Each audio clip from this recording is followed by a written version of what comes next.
That's what he told myself. The calls were just noise, background static to the paycheck, until I heard something I never expected. It was a Tuesday afternoon. I was halfway through my shift eyes, drifting between the crossword puzzle I'd started yesterday and the dull glow of my screen. I was a little hungover, my head still fuzzy from last night's bad decisions. Maybe that's why I was so caught off guard. Maybe that is why I made this horrible mistake. The phone turned red. I picked up instinctively, my eyes still fixed on the crossword puzzle. Hello, is anyone there? I need help. The voice was faint but unmistakable. It was her, Mabel, that for a split second I forgot where I was. Thought maybe I'd picked up my personal phone by mistake. My heart started to hammer. Mabel, I whispered before I could stop myself. The room was quiet. Not just the usual quiet of the call center, but something heavier, thicker. Like the room was holding its breath. I felt eyes on me, dozens of masked faces turned in my direction. Watching, waiting. I felt my face go red as hot embarrassment washed over me. I ducked my head below my cubicle wall phone, still pressed to my ear. Shit, I was done. Then Mabel spoke again. Wait, Ariana. I wanted to hang up, but something stopped me. I just didn't understand why was Mabel on the line. I've heard hundreds of simulated voices plead and beg for a response. I never imagined it could sound like someone you know. I was already reaching to hang up, but she said something strange, something unexpected. Oh no, no, no, no, she stammered, voice trembling with confusion. A cold shiver crawled down my spine. This wasn't the Mabel I knew. Then she started laughing, not the light. Friendly laugh, I remembered. A manic, broken laugh. It didn't stop. I slammed the phone down. I spun around, heart racing, and there she was, a member of HR, standing just at the edge of my cubicle. Black mask, notepad in hand. Expression unreadable. She motioned for me to follow. No words. Just a slow, deliberate walk toward her office. I sat down in the stiff plastic chair across from her desk, my mind still reeling. The call played on a loop in my head.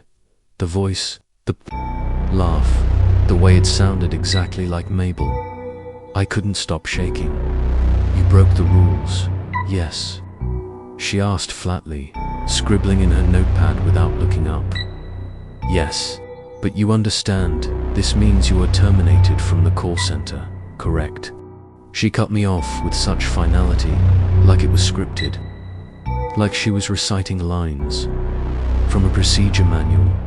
I recognized her, I said. The voice, I thought I picked up my own phone by accident. I thought maybe it wasn't even that made her pause. She looked up for the first time. Her eyes were sharp behind the mask, almost disappointed. Or was it fear? You thought what? It sounded like someone I knew, a friend of mine. She didn't write anything down now, just stared at me. When you first applied to this job, you answered 2 questions. Do you remember them? I hesitated. My stomach turned. They asked if I was good under pressure, and if I knew anyone who worked here. And how did you answer? No. I said no to both.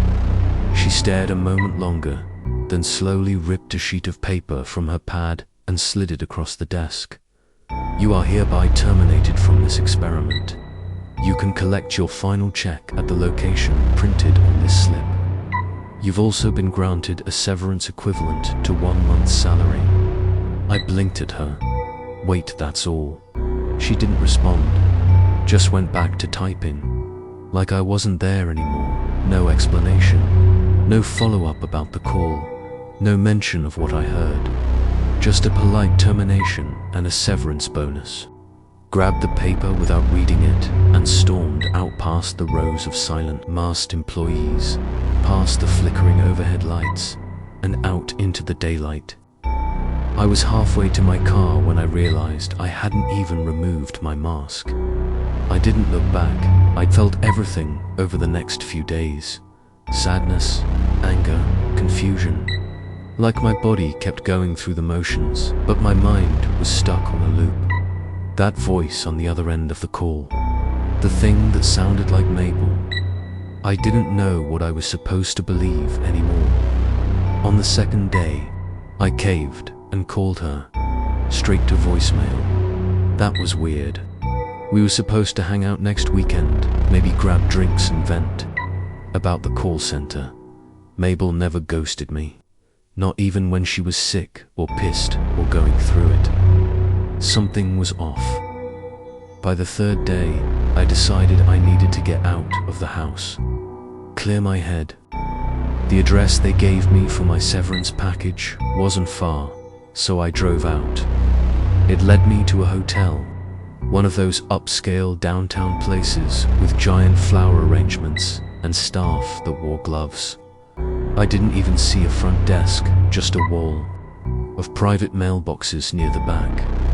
The code they gave me worked. The lock clicked open, and inside was a check, neatly folded like it had just been printed. I left and crossed the street to the parking garage where I'd left my car. As I reached the elevator, I paused. There was someone standing on the sidewalk a little ways down, right outside the garage. Entrance, big blonde hair, fur coat, tall boots, Mabel. I stepped forward without thinking, just a few feet enough to get a better look. And that's when I saw it wasn't her. Not really. The thing looked like Mabel if she'd been made from melting wax. Too tall, limping slightly. Her skin hung off her face in folds, sagging like old leather. Her mouth was slack. Her eyes, two hollow pits ringed with tiny, sharp teeth.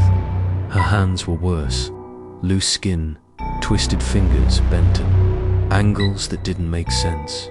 And yet people kept walking past her like she wasn't there. They moved around her, avoided bumping into her like she had a presence. She took up space, but no one looked. Not directly. They didn't see her. Not really. If they did, they would have been as terrified as I was.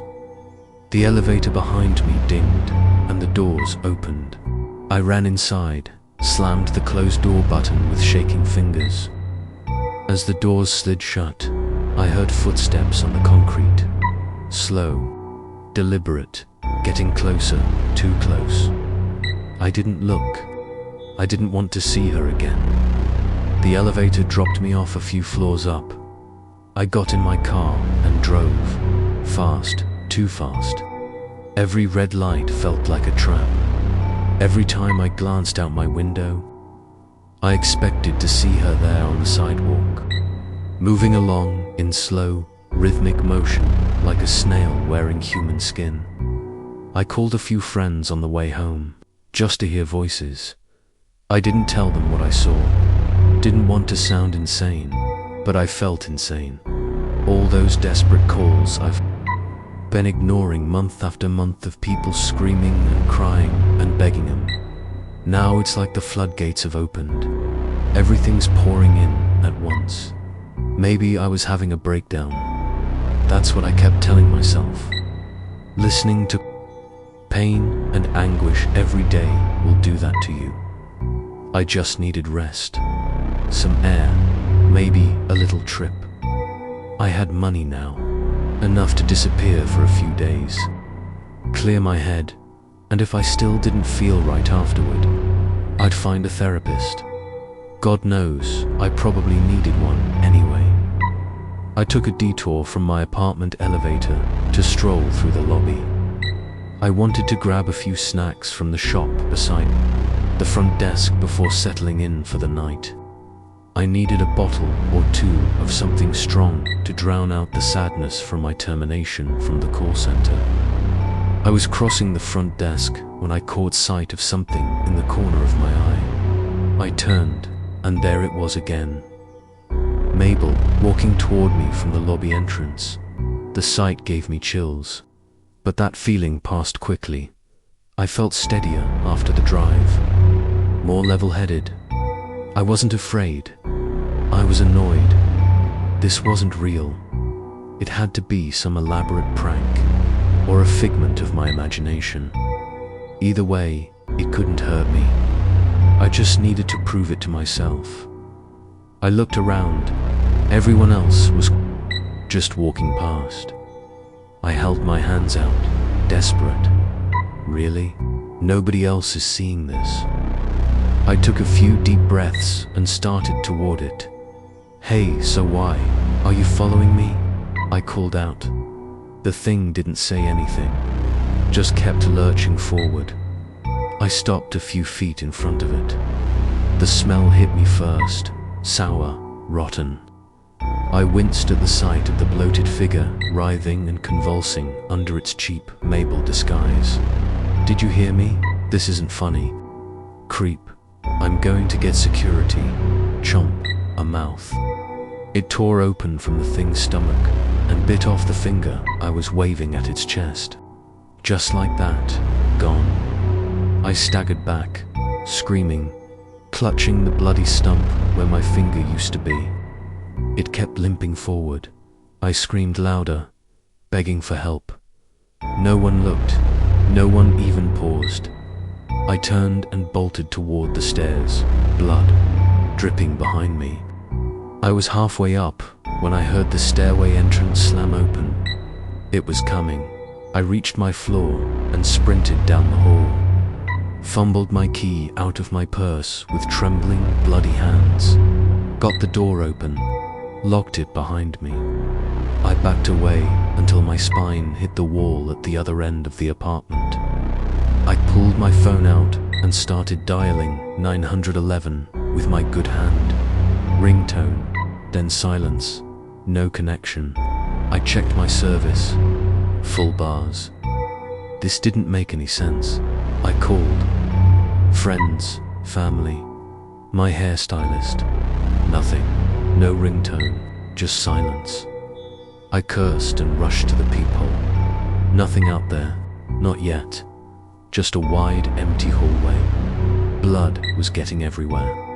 I could feel my heart beat in my hand from all the pain and swelling. I stumbled into my bedroom, wrapped my finger to stop the bleeding, and popped a few painkillers. Once that was taken care of, I sat at my desk and opened my laptop, tried to get online, email, social media, anything, blank screen. No connection. I sat down and cried. I didn't understand what was happening. Something was wrong. Not just with that thing in the hallway. Not just with me. Reality itself was broken. If you want to know what happens next, make sure to subscribe and turn on the notification bell